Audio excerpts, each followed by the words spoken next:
La trecena de Salciutlicue, del 6 de mayo al 18 de mayo. Era un periodo consagrado a la purificación, la humildad y la renovación espiritual.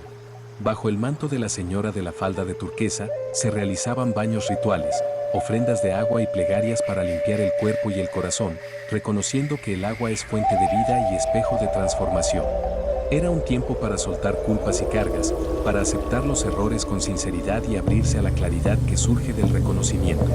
En lo comunitario, la trecena fortalecía la unidad del Calpulli, pues se compartían alimentos, cantos y danzas que celebraban la abundancia y la fertilidad. El agua, presente en cada ceremonia, era entendida como fuerza de transición que une la muerte con la regeneración, enseñando que todo ciclo se renueva. En lo espiritual, se buscaba la claridad interior y la conexión cósmica, reconociendo que la vida fluye como corriente y que la muerte no es final, sino parte de la continuidad universal.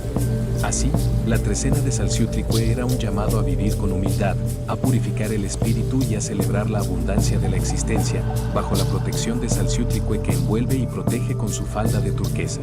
Ometeotl.